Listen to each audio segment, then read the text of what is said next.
بسم اللہ الرحمن الرحیم اعوذ باللہ من الشیطان الرجیم بسم اللہ الرحمن الرحیم وقضى ربك ألا تعبدوا إلا إياه وبالوالدين إحسانا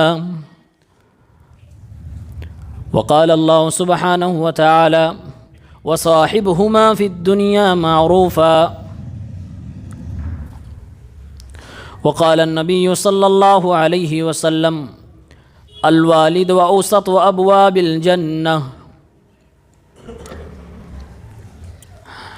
محترم سامعین، اللہ کا بے پایاں شکر و احسان ہے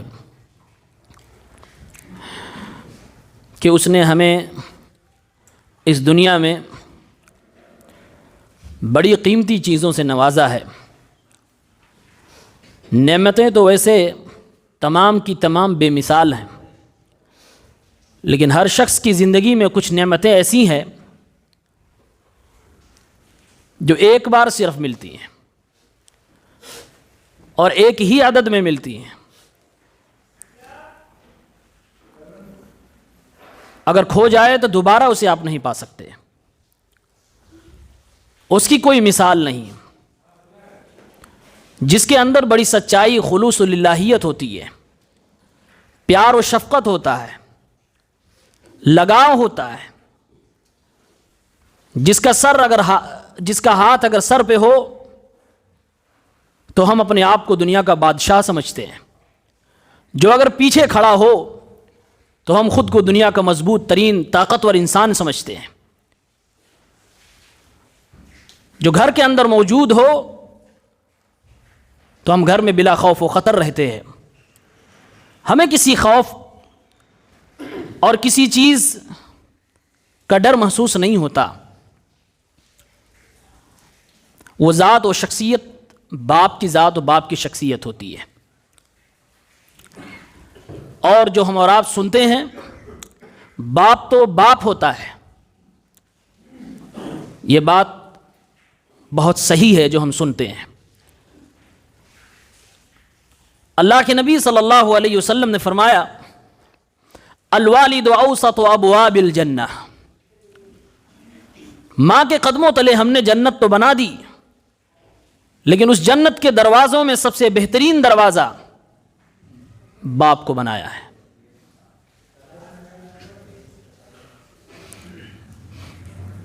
باپ ہی دنیا کی وہ ہستی اور شخصیت ہے جو بغیر کسی فائدے، بغیر کسی محنت کے، آپ سے بغیر کسی بدلے کے، بغیر کسی حاجت و مصلحت کے اپنی پوری کوشش کر کے آپ کو آرام دینے کی کوشش کرتا ہے. اور والدین کے علاوہ جو بھی دنیا میں ہم آرام پاتے ہیں، کہیں نہ کہیں تبادلہ ہوتا، وہاں کہیں نہ کہیں ہم ایک دوسرے کے لیے فائدے مند ہوتے ہیں. لیکن تھوڑی دیر کے لیے اگر آپ سوچیں کہ ہم چھوٹے سے ہیں، ہماری عمر ابھی اتنی نہیں ہے کہ ہم اچھے اور برے میں تمیز کر سکیں. ہمیں بھی اس لائق نہیں ہے کہ ایک لقمہ بھی اپنے منہ کے اندر لے جا سکے. ہمیں ابھی وہ شعور بھی نہیں ہے کہ اپنی گندگی کو ہم صفا سکیں. ہمیں ابھی اتنا بھی نہیں آتا کہ سخت سردی کا موسم ہے تو ہمیں کون سے لباس پہننا چاہیے. اگر ایسے وقت میں ہم اگر والدین مطلب پرست ہو جائیں، جیسے ہم جوان ہونے کے بعد مطلب پرست ہو جاتے ہیں، تو وہاں ہم سوچیں کون ہوگا جو ہمیں لباس پہنائے گا، کون ہوگا جو ہماری گندگی کو صاف کرے گا، کون ہوگا جو ہمیں دو لقمہ کھلائے گا، کون ہوگا جو ہمارے گرنے پر اٹھا کر ہمیں اپنے گود میں اٹھائے گا، کون ہوگا جو پیار بھری نگاہوں سے دیکھے گا، کون ہوگا جو ہماری آنکھوں کو سن کے اپنے آنکھوں سے آنسو چھلکائے گا. کوئی اور آپ کو ہستی نہیں ملے گی، کوئی اور ذات نہیں ملے گی. اس دنیا میں اللہ نے ماں باپ کو بنا ہی ایسا ہے کہ ان کے دل میں رحمت ڈال دی ہے، شفقت ڈال دی ہے. مائیں موجود ہوں تو بچوں کو پیار ملتا ہے، اور باپ موجود ہو تو بچوں کو امان ملتا ہے، اسے سیکورٹی ملتی ہے. اسی لیے کسی کہنے والے نے کہا ہے باپ وہ کتاب ہے جس میں تجربات لکھے ہوئے ہوتے ہیں. زندگی میں ترقی کرنا چاہتے ہیں تو اس کتاب کو اپنے سے دور نہ کریں, اس کتاب کو محفوظ رکھیں. وہ زندگی کی خاک چھان کر, طرح طرح کی مشکلوں کو سہ کر اس نے جو تجربات حاصل کیے ہیں, بیٹا اس کو کمانے میں پانے میں تمہیں اپنی زندگی لگانی پڑے گی. باپ وہ ہستی ہوتی ہے کہ جو اپنے گھر میں اپنی زندگی گزارتی ہے لیکن اپنے بچوں کے لیے آئیڈیل و نمونہ بن جاتی ہے. باپ وہ مخلص دوست ہے جو آپ کو بغیر کسی فائدے کے آپ کو مشورہ اچھا سے اچھا دینا چاہے گا. باپ کی شخصیت بڑی نرالی ہے. باپ کا ہاتھ کندھے پہ ہو, سر پہ ہو, تو اللہ کی قسم ہے گھر پہ, فیملی پہ مصیبتوں کے پہاڑ آ جائیں آپ کے دل پہ بوجھ نہیں آئے گا. پریشان تو ہوں گے کیونکہ ذمہ دار آپ بھی ہیں, لیکن وہ تکلیف آپ نہیں محسوس کریں گے جو بغیر باپ والا شخص محسوس کرتا ہے. کیوں؟ اس لیے کہ دل سے آواز آتی ہے ابھی میرا باپ زندہ ہے. گرچہ وہ بستروں پہ ہو, گرچہ وہ کمزور ہو, لیکن یہ ایک فطرت ہے, ایک اللہ کا قانون ہے کہ ہمارا اور آپ کا ایک گہرا تعلق, خونی رشتہ قائم کر دیا گیا ہے. ہم ان سے ایک اچھا احساس لیتے ہیں, وہ ہم سے ایک اچھا احساس لیتے ہیں. قرآن و سنت میں اس شخصیت کی بڑی تعریف آئی ہے. میں نے خاص طور سے اس مضمون کو اس لیے چنا کہ دیکھا یہ جاتا ہے کہ ماؤں کی کہیں نہ کہیں ابھی بھی اس دور میں بھی قدر باقی ہے, لیکن باپ کی قدر دن بدن کم ہو رہی ہے. ہم اور آپ بھول جاتے ہیں کہ ماں اس وقت ہے, یا ماں کے چہرے پہ اس وقت تک مسکراہٹ ہے جب تک باپ زندہ ہے. باپ نہ رہے تو ماؤں کی مسکراہٹ بھی چھن جایا کرتی ہیں. تو جسے اپنی ماں سے زیادہ پیار ہے اس کو چاہیے کہ اپنی ماں کی مسکراہٹ کو دیکھنے کے لیے باپ کی اطاعت و فرما برداری بھی کرتا رہے. آئیے میں اللہ کے نبی صلی اللہ علیہ وسلم کی حدیث آپ کے سامنے رکھتا ہوں.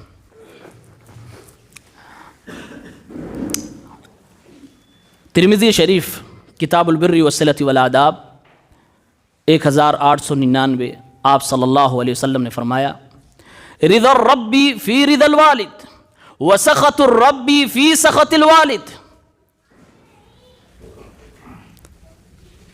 باپ کی رضامندی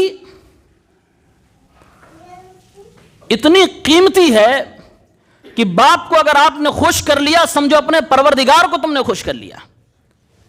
اللہ کی, رب کی رضامندی باپ کی رضامندی میں ہے, اور باپ کی ناراضگی اللہ کی ناراضگی کی پہچان ہے.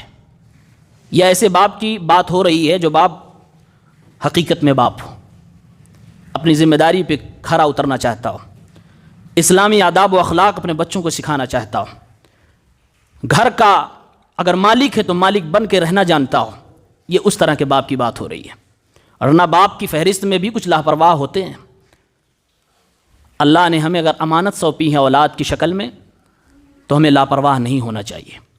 ایک چھوٹی سی مثال دیتا ہوں. قرآن کی سورہ رحمان ہم اور آپ سب نے پڑھی ہوگی. اللہ تعالیٰ کا انداز قرآن میں کچھ یوں ہے کہ کبھی کبھی اللہ تعالیٰ دنیاوی نعمت کو پہلے بیان کرتا ہے اور دینی نعمت کو بعد میں بیان کرتا ہے, اور کبھی کبھی اللہ قرآن میں دینی نعمت کو پہلے بیان کرتا ہے پھر اس کے بعد دنیاوی نعمت کو بیان کرتا ہے. سورہ رحمان میں اللہ نے فرمایا الرحمن علم القرآن خلق الانسان علمہ البیان. اپنے بارے میں اللہ نے کہا الرحمن, رحیم, کریم, رحمتوں والا رب.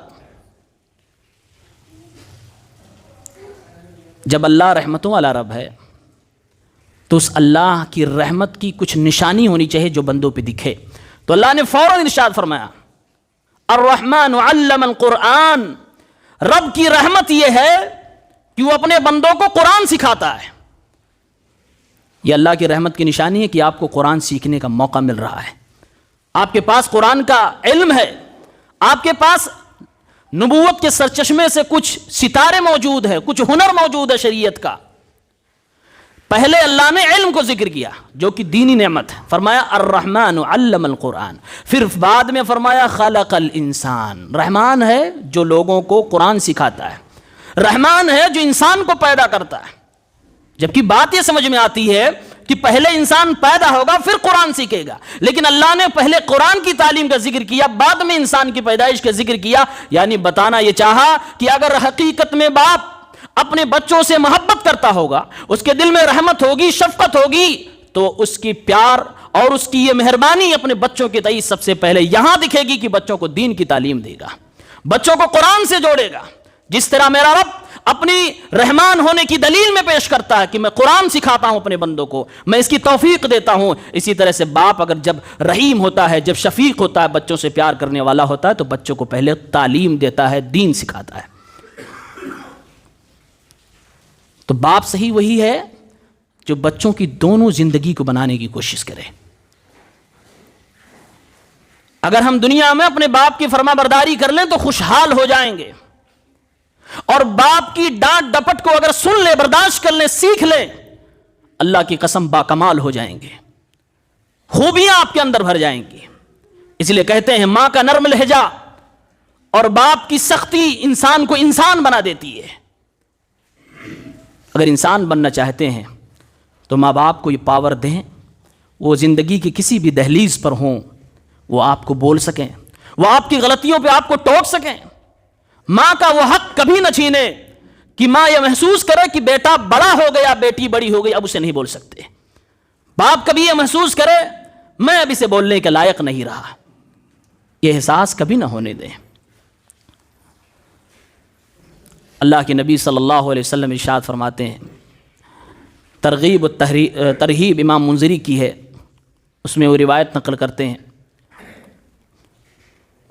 من ادرک والدیہ او احدہما، جس نے اپنے ماں باپ کو پا لیا اپنی زندگی میں، دونوں کو یا دونوں میں سے کسی ایک کو، فلم یبرہما، لیکن دونوں کو خوش نہ کر سکا، دونوں کو راضی کر نہ سکا، دونوں کے ساتھ حسن سلوک نہ کر سکا، فدخل النار، اور وہ جہنم میں چلا گیا، فابعدہ اللہ، اللہ اسے دور فرما دے اپنی رحمت سے۔ یہ میرے نبی کی بد دعا ہے کہ جو ماں کو، باپ کو یا دونوں میں سے کسی ایک کو اپنی زندگی میں زندہ پائے اور ان کی خدمت کر کے انہیں خوش نہ کر لے جائے، ان کی اطاعت و فرما برداری کر کے اللہ کے احکام کی تعمیل نہ کر لے جائے، اور نتیجہ یہ ہو کہ وہ جہنم میں چلے جائے، تو میرے نبی کی بد دعا ہے فَأَبْعَدَهُ اللَّهُ، اللہ اسے اپنی رحمت سے محروم کر دے۔ پھر آگے آپ نے فرمایا قُلْ آمین، صحابی جو سن رہے تھے فرمایا کہو آمین، صحابی کہتے ہیں آمین۔ کیا سمجھا آپ نے؟ یہ انمول چیز اگر زندگی میں ہے اور آپ حق نہ ادا کر سکے تو نبی کی بد دعا کے بھی مستحق ہیں۔ لیکن افسوس تو یہ ہے اس زمین پر جن کے ذریعے سے ہم وجود میں آتے ہیں، آج کچھ ایسی کمبخت اولاد بھی ہے جو اپنی ماؤں اپنے باپ کو گالیاں بھی دیتی ہے۔ گالیاں تو چھوڑیے، کچھ ایسے بھی بد نصیب ہے جو ہاتھ بھی اٹھاتے ہیں، کچھ ایسے بھی بد نصیب ہیں جو بد کلامی بھی کرتے ہیں۔ میرے رسول نے ارشاد فرمایا، صحیح مسلم کتاب الاداہی کی روایت اٹھائیں، من لعن والدیہ لعن اللہ علیہ، جس نے اپنے ماں باپ پر لعنت بھیجی اللہ کی لعنت اس کے اوپر برسے۔ باپ کی ہستی کیا ہے سمجھنے کے لیے نبی کی ایک حدیث سناتا ہوں۔ آپ صلی اللہ علیہ وسلم نے ارشاد فرمایا، صحیح بخاری کتاب الفرائض 6766، آپ نے ارشاد فرمایا اگر کسی کا باپ دنیا میں ہے، ظاہر سی بات ہے جو انسان پیدا ہوا باپ کے ذریعے سے پیدا ہوا، باپ تو باپ ہوتا ہے، باپ پڑھا لکھا نہیں ہے، جاہل ہے، کمزور ہے، ہینڈسم نہیں ہے، دکھتا نہیں ہے، اور بیٹے کو پڑھا کے اس نے ہائی فائی ڈگری والا بنا دیا، بیٹے کو اس قابل بنایا کہ وہ بڑی بڑی مجلسوں میں بیٹھ سکتا ہے، بیٹے کو اس قابل بنایا کہ اس کا اٹھنا بیٹھنا تہذیب یافتہ لوگوں میں ہو رہا ہے، بیٹے کو اس قابل بنایا کہ وہ سنگ مرمر کی فرش پہ بیٹھتا ہے، لوگ اس کے سامنے جھکتے ہیں، لیکن وہ بیٹا اپنے باپ کو اپنے دوستوں کی مجلس میں یا اپنے یاروں کی مجلس میں یا اپنے اس فضیلت و برتری والی مجلس میں اس لیے نہیں لے جاتا کہ میری انسلٹ ہو جائے گی، میرا باپ اچھا نہیں دکھتا، میرا باپ خوبصورت نہیں لگتا،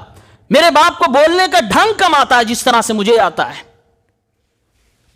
نتیجتاً یہ کر رہا ہے بندہ کہ اپنی ولدیت ہی بدل رہا ہے.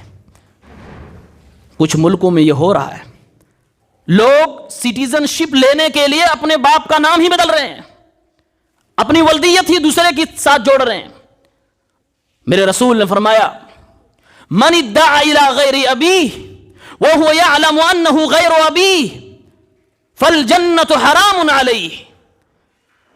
جس نے اپنے باپ کا ٹائٹل چھوڑ کر کسی اور کو اپنے باپ بنانے کی کوشش کی اور وہ جانتا ہے کہ یہ میرا باپ نہیں ہے، جنت اس کے اوپر حرام کر دی جاتی ہے. یہ ہے باپ کی اہمیت. باپ تو باپ ہوتا ہے کیسا بھی ہو.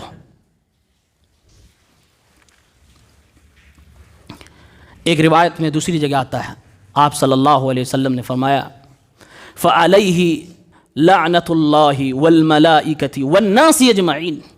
جو اس طرح کی حرکت کرے کہ اپنی ولدیت بدلنے پہ آ جائے، اس قدر باپ کو چھوٹا سمجھنے لگے، احترام کی جگہ حقیر سمجھنے لگے، میرے رسول نے فرمایا اس پر انسانوں کی، فرشتوں کی، اللہ کی لعنت برستی ہے. لا يقبل منہ یوم القیامت. قیامت کے دن اس بندے سے نہ تو کوئی نفل قبول ہوگی نہ تو فرض قبول ہوگا. ایک روایت میں مسلم شریف کتاب الایمان حدیث نمبر 61 میں اللہ کے نبی نے یہاں تک کہا جس نے یہ جرم کیا، یہ حرکت کی، وہ کفریہ کام کرتا ہے. کفر تک اللہ کے نبی نے کہہ دیا ہے. اندازہ ہوا نا کہ باپ کی اہمیت کیا ہے، باپ ہوتا کیا ہے. اسلام وہ خوبصورت دین ہے، وہ پیارا دین ہے جس نے باپ کو حقیقت میں باپ بنا کے رکھا ہے. ورنہ دنیا میں وہ لوگ جو خود کو مہذب مانتے ہیں انہوں نے ہی اولڈ ہاؤس بنا رکھے ہیں، انہوں نے ہی بڑھاپے میں اپنے ماں باپ کو اپنے سے دور کر کے اوروں کے حوالے کر دیا. اگر طاقت ہے بدن میں خود اپنے ہاتھوں سے خدمت کیجئے.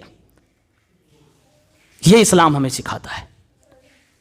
آپ بڑے ہیں، سبب آپ کا والد بنا ہے، نہیں بھی بنا ہے پھر بھی آپ کا فرض بنتا ہے کہ آپ اپنے والد کی خدمت کریں. اور ایک حدیث سناؤ، بڑی پیاری روایت ہے، صحیح مسلم کتاب العتق حدیث نمبر 1510. اللہ کے حبیب صلی اللہ علیہ وسلم نے فرمایا اگر کوئی بندہ زندگی میں چاہتا کہ میں اپنے باپ کا حق ادا کر دوں تو بس ایک ہی صورت ہے جس کو مثال دی جا سکتی ہے کہ ہاں یہ اپنے باپ کا حق ادا کر چکا ہے. لا یجزی ولد والدا الا ان یجدہ مملوکا فیشتریہ فیعتقہ. کوئی بھی بیٹا اپنے باپ کا حق دنیا میں نہیں ادا کر سکتا. مثال اگر دی جا سکتی ہے تو یوں کہ باپ غلام ہو، کسی کے یہاں غلامی کی زندگی گزار رہا ہو اور بیٹا چاہے کہ اپنے باپ کا حق ادا کر دوں تو اپنے باپ کو جو غلام تھا اسے خریدے اپنے محنت کی کمائی سے، اپنے پسینے کی کمائی سے، اور اپنے باپ کو آزاد کر دے تو کہا جا سکتا ہے کہ اس نے باپ کا حق ادا کر دیا. یہ بات اس دور میں اور زیادہ اہمیت کی تھی جب غلامی کا دور تھا، جب مالک منمانی قیمت لگاتا تھا، کوئی ریٹ فکس نہیں تھا، تمہاری زندگی کی پوری کمائی مانگ سکتا تھا. باپ کو آزاد کرانا چاہتے ہو، پوری زندگی میرے ہاں غلامی تمہیں کرنی پڑے گی، تمہیں اپنی زندگی کا آدھا حصہ میرے ہاں نوکری کرنی پڑے گی، جو میں کہوں گا وہ کرو گے، میرے جانوروں کو چراؤ گے، تم میرے غلام ہو گئے. غلام یہ قیمت بھی ادا کر کے اگر کوئی اپنے باپ کو آزاد کروائے، میرے نبی فرماتے ہیں یہ ہو سکتا ہے اپنے باپ کا حق ادا کر لے جائے. یہ وہ دور تھا، یہ میرے نبی کا کلام تھا، یہ اس ہستی کی زبان سے نکلے ہوئے الفاظ ہیں جس نے دنیا میں اپنے باپ کا چہرہ دیکھا ہی نہیں، جس کو قرآن نے فرمایا الم یجدک یتیما فآوی. نبی ہم نے آپ کو یتیم بنایا، دنیا میں آپ کا باپ تو نہیں تھا لیکن ہم نے آپ کی پرورش کی، ہم نے آپ کو پناہ دی، ہم نے آپ کے لیے لوگوں کو کھڑا کیا، ہم نے آپ کے لیے ڈھال بنایا چچا کو، وغیرہ وغیرہ. باپ کی اہمیت دیکھیے. اگر ماں کا انتقال ہو جائے، اسلام نے کوئی الگ نام بچے کا نہیں دیا ہے، وہ ولد ہے تو ولد ہی ہے، بیٹا ہے تو بیٹا ہی ہے، بیٹی ہے تو بیٹی ہی ہے. لیکن اگر اسی جگہ پہ باپ کا انتقال ہو جائے، اسلام وہاں سیریس ہو جاتا ہے، اسلام وہاں اپنی رحمت کی برکھا برسانے لگتا ہے. اسلام کہتا ہے اب وہ نارمل بچہ نہیں، اب وہ یتیم ہو گیا. اور قرآن کی آیت اترتی ہے ان الذین یاکلون اموال الیتامی انما یاکلون فی بطونہم نارا. جس نے ان بچوں کی دولت کے اوپر ڈاکے ڈالے جن کے باپ دنیا سے جا چکے ہیں، وہ یاد رکھے وہ مال نہیں، آگ کے انگاروں کو کھا رہا ہے. میرے نبی کہہ پڑے انا وکافل الیتیم فی الجنت کہاتین، میں اور ایک یتیم کی کفالت کرنے والا جنت میں ان دو انگلیوں کی طرح قریب قریب ہوں گے. باپ کے انتقال سے بچے کے اوپر اسلام کی رحمت آتی ہے، اسلام اس کے اوپر ترس کھاتا ہے. ماں کے انتقال سے نام نہیں بدلتا، اسے یتیم نہیں کہا جاتا. باپ کے انتقال سے اسے یتیم کہا جاتا. کیوں؟ کیونکہ باپ وہ کریڈٹ کارڈ ہے جس میں بیلنس ہو یا نہ ہو، مارکیٹ کے سارے کھلونے آپ کے ہوں گے، آپ کی ساری تمنائیں آپ کے سامنے ہوں گی، جیب میں ہو یا نہ ہو آپ کی اچھائیں پوری کی جائیں گی.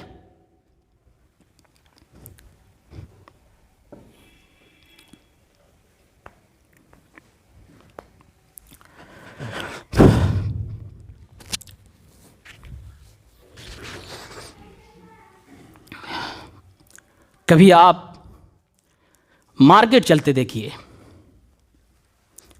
اس طرح کی چیزوں کو بھی آبزرو کیجئے. کبھی دیکھا آپ نے کچھ ایسے غریب باپ کو جن کے بچے اشارے کر رہے ہیں بازار کی چیزوں کی طرف، لیکن اس کی جیب اجازت نہیں دیتی کہ وہ دلا سکے، پھر بھی وہ باپ کوشش کرتا ہے.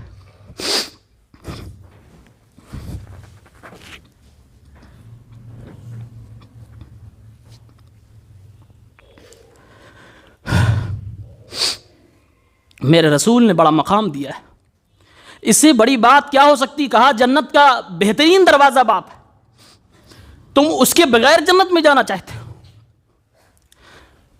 جنت اتنی بھی سستی نہیں ہے. تم زمین پہ موجود اس بندے کو راضی نہیں کر سکتے جس نے تمہارے لیے پسینے بہائے ہوں، دھوپ برداشت کی ہو، نیندیں قربان کی ہو، یعنی تمہاری زندگی کی اکثر نعمتوں کا انتظام کیا ہو. تم اس رب کا شکریہ کیسے ادا کرو گے جو تمہیں سانسوں کا انتظام کرتا ہے، جو تمہارے لیے پانی کا انتظام کرتا ہے؟ میرے رسول نے کہا من لم یشکر الناس لم یشکر اللہ. جو لوگوں کا شکریہ نہیں ادا کر سکتا وہ اللہ کا شکریہ کبھی نہیں ادا کرے گا. اس لیے جو زندگی میں آپ کے ساتھ کچھ کرے اس کے شکر گزار بنو. انشکر لی ولی والدیک، قرآن میں اللہ نے باقاعدہ کہا اے میرے بندو میرا اور اپنے ماں باپ کا شکریہ ادا کرو. کبھی ہم نے کہا تھینک یو؟ کبھی ہم نے کہا شکریہ ابا جان؟ کبھی نہیں کہا.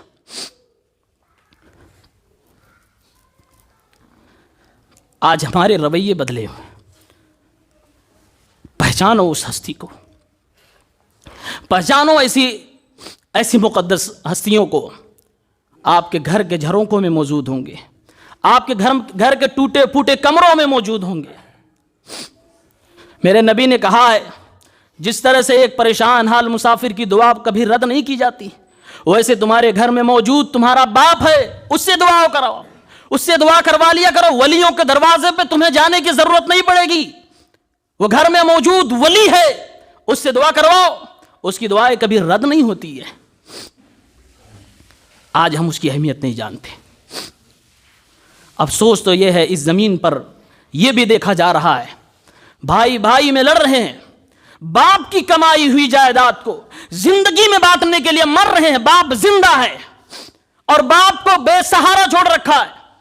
وہ خود بڑھاپے کی زندگی میں جب وہ خود اپنا لقمہ صحیح سے نہیں کھا سکتا ہے، وہ اپنی بیوی کا انتظام کر رہا ہے. بیٹوں نے ماں کو بھی بے سہارا چھوڑ رکھا، باپ کو بھی بے سہارا چھوڑ رکھا. اور میں یہ بات یوں ہی نہیں کر رہا ہوں، زمین پہ ایسی مثالیں موجود ہیں. خوشبو لگائیں تو گلیاں مہک جائیں، بات کریں تو وہ بڑی بڑی حال ماں کا یہ ہے کہ غیروں کے سامنے ہاتھ پھیلانے پہ مجبور ہے. حال باپ کا یہ ہے کہ اپنی بیٹیوں کی رشتہ داری کو نبھانے کے لیے قرضہ لینے پہ مجبور ہے, اور بھائی تانگے سے گھوم رہے ہیں, بیٹا گھوم رہا, کوئی پرواہ نہیں. تو ایسی اولاد پہ میرے رسول نے فرمایا جو ماں باپ کو زندگی میں پائے انہیں خوش نہ کر پائے, فرشتے اس کے اوپر بددعائیں کرتے ہیں, وہ بڑا کمظرف ہے, بڑا بدنصیب ہے جو اس طرح کی حرکتیں کرتا ہے. ابو داؤد کتاب الاجارہ حدیث نمبر 3528 29 30 کئی حدیثیں ایک ساتھ آئی ہوئی ہیں. اللہ کے رسول صلی اللہ علیہ وسلم نے ارشاد فرمایا ان اطیب ما اکل الرجل من کسبہ, سب سے پاکیزہ کمائی جو انسان کھا سکتا ہے وہ اس کی اپنی کمائی ہوتی ہے. وولدہ من کسبہ, اور اس کی اولاد خود اپنے باپ کی کمائی ہوتی ہے. فکلوا من اموال اولادکم, فرمایا اے باپ تم اپنے اولاد کی کمائی سے کھا سکتے ہو. تمہارے اندر وہ طاقت اگر نہیں کہ تم کما سکو تو بیٹا تمہارا ہے, ذریعہ تم اس کی زندگی دنیا میں آنے کا بنے ہو, تم اس کی کمائی میں سے اپنی ضرورت کی چیزیں لے سکتے ہو. اور ایسی حالت میں کہ باپ اگر محتاج ہو, وہ کمانے کے لائق نہ ہو, اور اتفاق سے ماں بھی آپ کی زندہ ہو, تو وہ تو شوہر ہے نا اس کا. بوڑھے ہو جانے سے میاں بیوی کے رشتے میں کمی نہیں آتی, محبت میں کمی نہیں آتی, اس غلط فہمی میں نہ رہے. وہ تعلق رہتا ہے, آخری سانس تک رہتا ہے, انتقال کے بعد بھی باقی رہتا ہے. اس رشتے کو بڑھاپے میں اس مجبوری پہ نہ لائیں کہ وہ اپنی بڑھاپے کی زندگی میں اپنی بیوی کو کھلانے کے لیے دوسروں کے سامنے ہاتھ پھیلائے. جو اپنی زندگی میں کھلایا تمہیں بھی, تمہاری ماں کو اپنی بیوی کو کھلایا, بڑھاپے میں وہ دوسروں سے مانگنے لگے, بڑھاپے میں وہ قرض لینے لگے کہ میں اب اس لائق نہیں رہا کہ میں اپنی بیوی کو کھلا سکوں. تمہیں کس دن کے لیے پالا تھا, تمہیں کس دن کے لیے اس نے کھلایا تھا, تمہیں کس دن کے لیے اس نے پڑھایا تھا. یہ سب باتیں اگر غور کرو, حالانکہ یہ سمجھانے کی چیز نہیں ہوتی ہے, کیونکہ یہ رشتہ ہی اتنا قریب ہوتا ہے, اتنا سینسٹیو ہوتا ہے, اتنی زبردست بانڈنگ ہوتی ہے کہ انسان خود بخود کرتا ہے. لیکن انسان بے حس ہو چکا ہے, اب اسے کوئی پرواہ نہیں کہ لوگ کیا کہیں گے, سماج کیا کہیں گے, بس اپنی سرکل کے لوگ ہمیں غلط نہ کہیں, گھر کی باتیں گھر میں رہیں, باہر ہم چمکتے رہیں, اس طرح کے ہمارے خیالات ہو گئے. ایک آخری حدیث پیش کرتا ہوں, ابو داؤد ہی کی روایت ہے 3530. ایک شخص, ایک نوجوان اللہ کے نبی کے پاس آتا ہے. اس نے کہا ہے اللہ کے نبی ان لی مالا و ولدا, میرا بیٹا بھی ہے, یعنی میں خود باپ ہوں, اور میرے پاس مال ہے. ووالدی یحتاج مالی, اور میرا باپ میرا مال مانگ رہا ہے, لے رہا ہے. شکایت کرنے آیا تھا بیٹا, کس سے؟ قاضی سے, رسول اللہ صلی اللہ علیہ وسلم سے. اللہ کے نبی صلی اللہ علیہ وسلم نے فرمایا اپنے والد کو بلاؤ. یہ روایت تفصیل کے ساتھ امام بہقی نے, امام طبرانی نے روایت کی ہے. اس روایت پر کلام بھی ہے بہت سارے علماء کا, بہت سارے لوگوں نے ضعیف بھی کہا تفصیل والی چیز کو, ورنہ اصل کو امام البانی نے صحیح کہا. بلایا اللہ کے نبی نے, کہا اپنے باپ کو بلاؤ. باپ راستے ہی میں آ رہا تھا, دل ہی دل میں بچپن میں اپنے بچے کے ساتھ جو اس نے کیا تھا وہ ساری چیزیں اسے یاد آ رہی تھی. دل ہی دل میں کہہ رہا تھا بیٹا میں نے تجھے کھلایا تھا, تجھے سوکھے بستروں پہ لٹا کر میں گیلے پہ لیٹا تھا, تیرے لیے میں نے مزدوری کی تھی, تیرے میں نے یہ کیا تھا. اپنے دل میں کہہ رہا تھا, کسی سے کچھ نہیں کہہ رہا تھا. یہاں تک کہ الفاظ ہیں کہ وہ اپنے دل میں اس طرح سے یہ جذبات کو سن رہا تھا, محسوس کر رہا تھا کہ اس کے کان بھی اسے نہیں سن رہے تھے. وہ دوسروں سے شکایت نہیں کر رہا تھا اپنے بیٹے کی کہ میں نے یہ کیا. چلتے چلتے نبی کی بارگاہ میں تشریف لاتا باپ. پیارے پیغمبر صلی اللہ علیہ وسلم نے پوچھا کیا ماجرا ہے, آپ کا بیٹا اس طرح کی بات کر رہا, آپ کیوں اس کا مال لے رہے ہو؟ تو باپ نے کہا کہ اس سے پوچھئے میں اس سے لے کر کہاں خرچ کرتا ہوں, کیا میں اس کی خالاؤں پہ نہیں خرچ کرتا, کیا میں اس کی پھوپھیوں کو اوپر نہیں خرچ کرتا, میں رنگ رلیاں منانے کے لیے اس کی دولت نہیں لے رہا ہوں, میں اس کے ہی رشتہ داروں پر, اس کی پھوپھیوں پر, اس کی خالاؤں پر, اس کے رشتہ داروں پہ خرچ کرنے کے لیے اس سے مانگ رہا تھا, لے رہا تھا. پیارے نبی صلی اللہ علیہ وسلم نے ارشاد فرمایا اچھا یہ سب چھوڑیے, یہ بتائیے راستے میں چلتے ہوئے آپ جو اپنے دل میں کہہ رہے تھے, جسے آپ کے کان نے بھی نہیں سنا ہے, وہ کیا تھا, ہمیں بتائیے. اس شخص نے کہا اے رسول اللہ صلی اللہ علیہ وسلم مجھے یقین ہے آپ پر اور یقین بڑھتا جا رہا کہ آپ اللہ کے رسول ہیں، یہ کیسے آپ کو پتا چلا؟ جسے میری کانوں نے نہیں سنا، میں نے زبان سے کہا نے بس دل میں سوچا ہے، وہ آپ کو کیسے معلوم ہے؟ فرمایا جبرائیل آئے تھے تیرے آنے سے پہلے اور کہا تھا یہ شخص آ رہا، اسے پوچھنا وہ دل میں کیا کہہ رہا تھا۔ 7-8 لائن کے اشعار ہیں عربی کے، اس شخص نے پیش کیے جس میں اپنے بچے کے ساتھ بچپن میں جو باپ کرتا وہ ساری چیزیں بیان کی گئی تھی، اور باپ روتے روتے یہ کہتا ہے کہ بیٹا میرے ساتھ بڑے ہونے کے بعد وہ برتاؤ کرتا ہے جیسے میں اس کا کوئی پڑوسی ہوں، میں اس کا باپ نہیں پڑوسی ہوں۔ پیارے پیغمبر نے فرمایا کہ یہ باتیں ایسی ہیں کہ پتھر بھی رو پڑے۔ آپ نے فرمایا اس نوجوان سے کھڑے ہو جاؤ، انت ومالک لابیک، تم اور تمہاری جائیداد تمہارا مال تمہارے باپ کا ہے، اسی کے ذریعے سے تمہیں ملا ہے، اسی کی توسط سے تمہارا وجود دنیا میں آیا ہے۔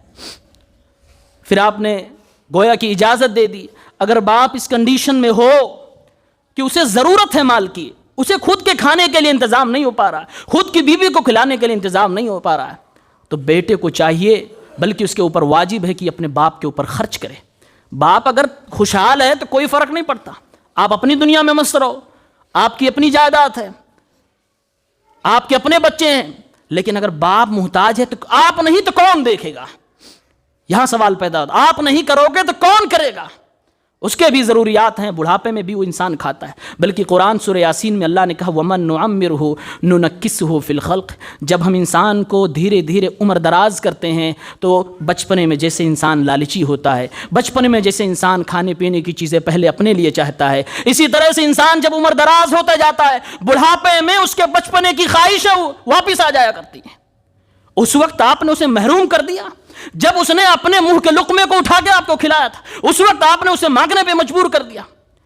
ایک جگہ ایک ماں تھی جو مانگ رہی تھی لوگوں سے، میں نے دیکھا تو خطبے میں نے نام تو نہیں لیا لیکن یہ چیزیں بیان کر دی، ساری اولادیں مجھ سے خفا ہو گئی، شکایتیں ہونے لگی، لیکن یہ سچائی ہے میرے بھائیوں۔ مقصد میرا کچھ یہ نہیں کہ باپ آپ کے لیے خدا ہو گیا، نہیں نہیں نہیں، آپ اس کے ذریعے سے جنت پا سکتے ہو۔ ماں باپ کی دنیا میں زندہ رہنے کا ایک بڑا فائدہ یہ ہے کہ آپ اپنی مصیبت کے وقت میں ماں باپ سے دعا کروا سکتے ہو، آپ ان کی خدمت کر کے نیکیاں کما سکتے ہو۔ وہ نہیں رہے کون آپ کے لیے دعا کرے گا؟ وہ نہیں رہے کس کی خدمت کر کے آپ نیکیاں کماؤ گے؟ وہ نہیں سنا کہ ایک بندے نے ایک گلاس دودھ لے کر رات بھر کھڑا رہا، ماں کو جگانا بھی مناسب نہ سمجھا کہ ڈسٹرب ہوگا۔ ہماری زندگی، ہمارے الفاظ، ہمارے کرتوت کتنی زندگیوں کو ہلا کر رکھ دیے، کتنے ماں باپ کو ڈسٹرب کر کے رکھا ہے، مینٹلی طور سے، جسمانی طور سے، ہر اعتبار سے ہم اور آپ اچھی طرح سے جانتے ہیں۔ بس پیغام یہی ہے، اس ہستی کو سمجھیں، اس ہستی کو اتنا سمجھیں کہ باپ کو یہ احساس نہ ہو کہ میں بوڑھا ہو گیا ہوں، اسے یہ لگے محفلوں میں کہے میرا بیٹا میری ریڑھ کی ہڈی ہے، وہ زندہ ہے تو میں جوان ہوں، اسے یہ نہ لگے کہ اس کی جوانی میں ہی اس کو بڑھاپا نظر آنے لگے۔ باپ کی جوانی کو برقرار بیٹا رکھتا ہے، جب بیٹا کہتا ہے ابا فکر نہ کرے میں ہوں، وہ بیٹا بن کے دکھائے۔ اللہ تعالیٰ ہم سب کو توفیق دے۔